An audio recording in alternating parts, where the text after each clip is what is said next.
Здравствуйте, дорогие туркменистанцы, соотечественники. Здравствуй, Нурмухамед, здравствуй, Халмурат. Ну, давайте вот сегодня попробуем вспомнить об итогах независимости Туркменистана. Вот 26 лет с такой помпой, с такими финансовыми затратами, парад. И мы говорим о том, что у нас независимое государство. От кого оно независимое? Эта независимость означает, слово независимость, свободу. Свободу для народа. Означает ли это независимость политики, экономики? Что-нибудь это дает в этом смысле? Нурмухамед, ну, по праву старшинства, подключись, пожалуйста.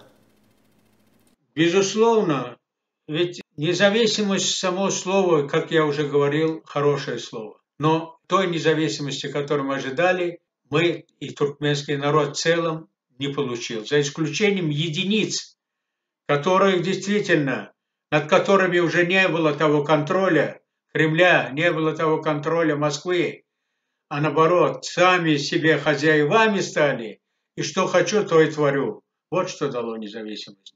А в целом народ от этой независимости стал жить гораздо хуже. Безработица и все остальные социальные вопросы. Я уж не говорю просто даже о человеческих измерениях, которые буквально унижение терпит наш народ. О том, что независимость дала свободу нашему народу, нельзя сказать. Они, наоборот, попали в такое положение, такие унижения даже в советское время не видел наш народ. Спасибо. Халмурат, как ты думаешь? Вот результаты 26 лет правления двух диктаторов. Они от кого стали независимы? Разрушили союз, в котором народы жили, хоть образование получали. Все было у нас нормально. Безработицы вообще не было в Советском Союзе. Или в Туркменистане, по крайней мере. А что мы взамен получили? Ничего. Всеобщую безработицу, всеобщий голод, всеобщую, это значит, диспансеризацию в тюрьмах. Вот и все. Одна колючая проволока вокруг Туркменистана, больше ничего нет. Вот весь результат 26-летней независимости Туркменистана. Это я даю свое частое заключение. То есть эта независимость фактически, совершенно согласен, для одного человека. Теперь вот у меня второй вопрос. Но мы попали в эту ловушку. Это такая вот историческая ловушка для туркменского народа. Потому что это нельзя сказать про другие государства, про наших соседей. У них тоже есть какие-то свои трудности, есть какие-то свои проблемы, но там в пределах общего вектора. То, что происходит на этом пространстве, это вообще ни с чем не сравнимо. Ни в смысле прав человека, ни в смысле экономики. Поэтому как быть людям? Вот уже попал народ вот в эту кабалу.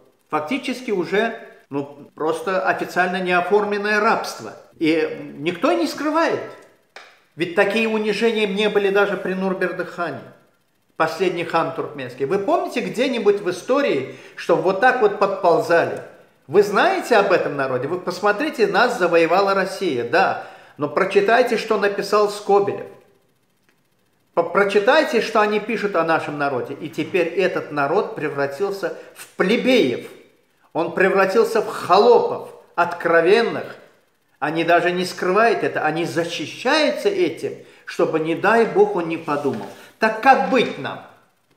Как поступать? Как бороться? Как можно изменить эту ситуацию? Если сам народ будет сидеть и ждать, когда извне придут и сменят режим, и создадут, как говорится, для народа те блага, о которых они мечтают, это абсолютно нереально. Безусловно, мы тоже не сидим сложа руки. Мы в те инстанции, которые в какой-то степени могут оказать содействие, надавить на Бердымухамедова, доводим ситуацию. Но, несмотря на все это, если внутри страны сам народ захочет изменить ситуацию, тогда поддержка, несмотря на то, что я сказал, несмотря на все это, поддержка извне будет. А для примера не надо далеко ходить. Взять просто бывшие страны, которые входили в Советский Союз. Это киргизы. Смотрите, что они делают. Не раз неустраивающего президента убирали. И вот только последние выборы уже достигли этого благодаря народу. Демократическим путем был избран новый президент. Без всяких волнений народа, без всяких выступлений. И это радует. Сегодня могут сказать, что вы за народ-то говорите, они молчат. Да, к сожалению, молчат. И поэтому до тех пор, пока будут молчать, в стране ситуация не изменится. Вот коротко, что я хотел сказать. Алмурат? Да, на самом деле, чтобы изменить ситуацию, внутри страны должно быть какое-то движение. В первую очередь, я считаю, надо прорвать вот это вот всеобщее молчание. Вот прорвать вот эту информационную блокаду, которую власти обложили с прослушиванием, значит, методами наказания, методом, значит, нагнетания страха в душу людей, что государственная машина день и ночь бдит за ними и глядит таким оком пронизывающим, что каждого настигнет кара диктатора или правителя. Да? Вот эту нам блокаду надо прорвать. Вот тогда пойдет все движение вперед, и тогда потихонечку весь мир будет знать, что там творится, и тогда можно будет выносить вопрос на обсуждение пленарного заседания Организации Объединенных Наций. Значит, сколько можно, 26 лет уже терпеть вот это все, двух самодуров, которые сделали и делают все, любые эксперименты над бедным народом проводят. Остальное уже время покажет. Да, согласен. Именно начинать нужно с себя. Поэтому я вот в качестве примера хочу сказать о себе. Да, Аллах мне дал эту жизнь, и Он помог. Так, я вышел живым из Авадан ДП, и нам удалось выход. Но это было не просто так. Не молчала моя жена, не молчали ее сестры, ее покойная мать.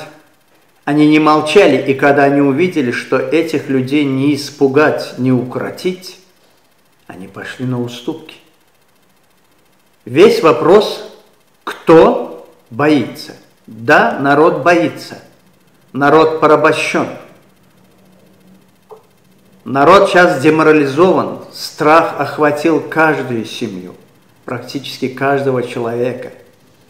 Посмотрите на этих руководителей, как они унижаются. Просто ужасно, как будто у этого народа нет ни чести, ни достоинства. Но если эти люди воспользуются теми правами, которые прописаны в Конституции, нужно просто показать, что вы люди. Нужно сказать, давайте напишем вместе заявление. Не нужно одному человеку писать.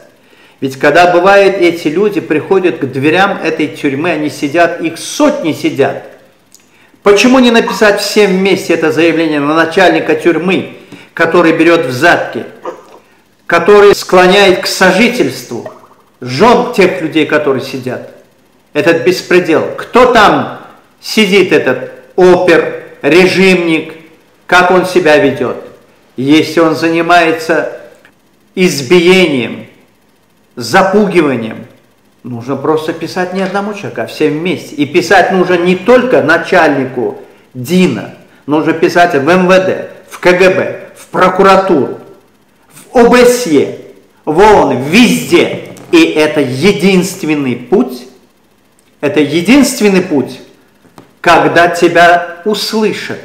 Не только такие. Огромное число правозащитных организаций. Наша правозащитная организация «Права и свободы граждан Туркменистана». Пишите нам, не бойтесь.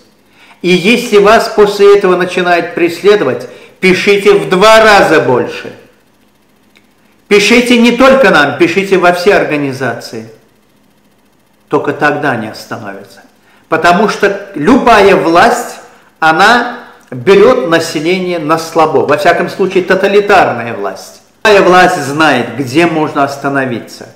И любой диктатор знает, что и он и за свои деяния, из-за деяний его племянников и его родственников, и этих халуев, которых он собрал вокруг, он должен будет ответить, он знает.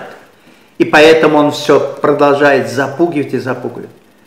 Если люди объединятся и будут писать во все инстанции, и в первую очередь правозащитные организации, ситуацию изменить можно.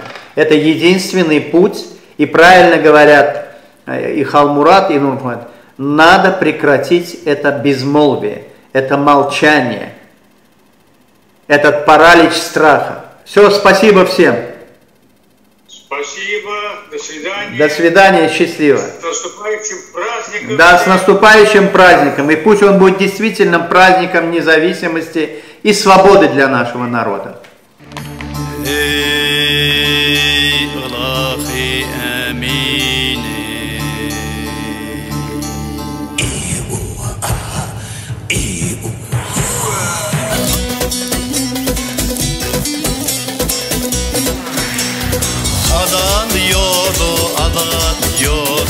Atlanalım,